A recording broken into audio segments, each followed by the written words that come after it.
કચ્છ જિલ્લા શ્રી અખિલ કચ્છ વિરક્ત ષડયંત્ર મંડળ કચ્છ સાધુ સંત મંડળ અને સાધુ સંતોના અધ્યક્ષ સ્થાને રેલી યોજાઈ હતી। આ રેલીમાં કચ્છ જિલ્લાના હિન્દુ સમાજના તમામ સાધુ સંતો, નારાયણ સરોવર જાગીર, અંજાર સચ્ચિદાનંદ સંપ્રદાય, એકલધામ તેમજ કચ્છના દરેક સનાતન સમાજના સાધુ સંતો, જાગીર ટ્રસ્ટીઓની ખાસ ઉપસ્થિતિમાં રેલી યોજવામાં આવી હતી। બાંગ્લાદેશમાં વસવાટ કરતા હિન્દુ સમાજના લોકો પર થઈ રહેલા અત્યાચાર મામલે ભારત સરકારને સંબોધીને કચ્છ જિલ્લા જ્યુબિલી ગ્રાઉન્ડથી રેલી યોજી જય શ્રી રામના નારા સાથે જિલ્લા કલેક્ટર સમક્ષ આવેદનપત્ર આપી વ્યથા ઠાલવી હતી। હિન્દુ સમાજના દરેક સંગઠનો તેમજ સામાજિક આગેવાનો, યુવાનો, મહિલાઓ બહોળી સંખ્યામાં જોડાયા હતા। નમસ્તે, સર્વે ભવંતુ સુખિનઃ, સર્વે સંતુ નિરામયાઃ। આ એવું મંત્ર છે કે જેની સાથે સનાતન ધર્મને માનનારી સમગ્ર પ્રજા સમગ્ર વિશ્વમાં શાંતિથી રહી છે। કોઈ જગ્યાએ કોઈ આતંકવાદી હુમલા અમારા દ્વારા થતા નથી, કોઈને કોઈ કારણ વગર અમે ડિસ્ટર્બ કરતા નથી।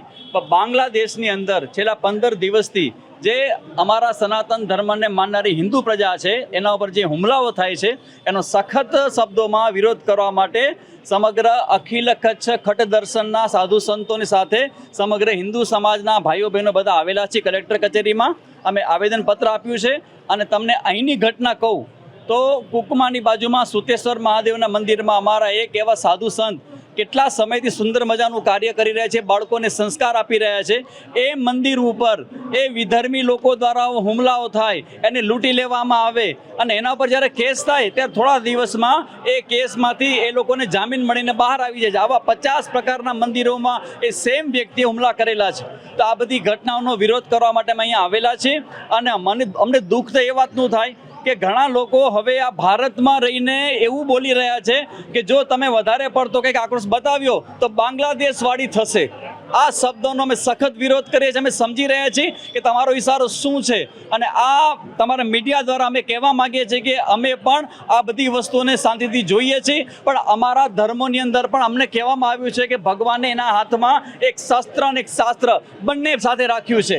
તો અમારી આ ધીરજનો, અમારી આ સહનશીલતાનો, આ અમારી જે કંઈ અમારી સુંદરતા છે, શ્રેષ્ઠતા છે, એનો કોઈ વ્યક્તિ ખોટી કસોટીને એરણ પણ ચડાવે નહીં। આ અમારી એક પ્રકારની તાકીદ પણ છે અને એ સાથે અમે અપીલ કરીએ છીએ કે જ્યાં પણ આવા અમારા હિન્દુ સમાજ ઉપર હુમલાઓ થશે તો સમગ્ર ભારતનો નહીં સમગ્ર વિશ્વનો હિન્દુ સમાજ આજે એની પડખે ઊભો રહેશે।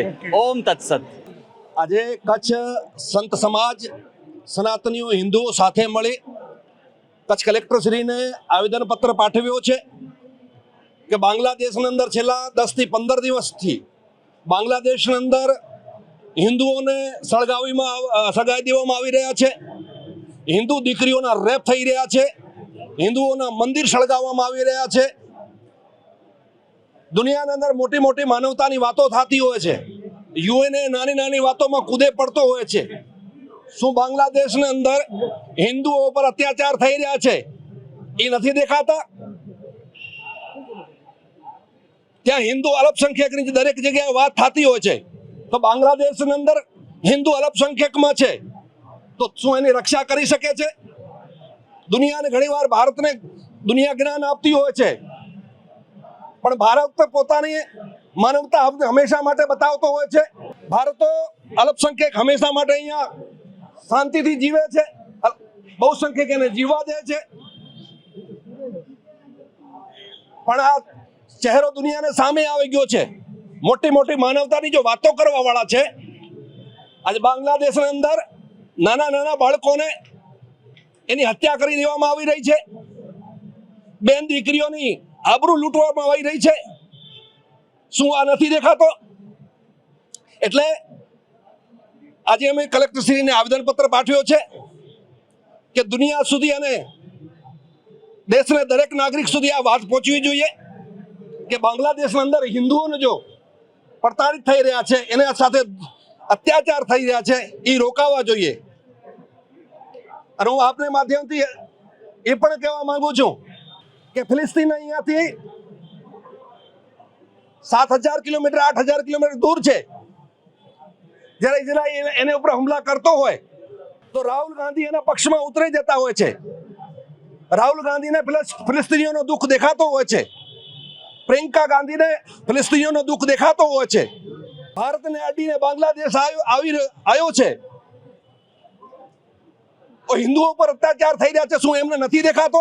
આ બધી હિન્દુઓ નોંધ લઈ રહ્યા છે, સનાતનીઓ બધી એની નોંધ લઈ રહ્યા છે.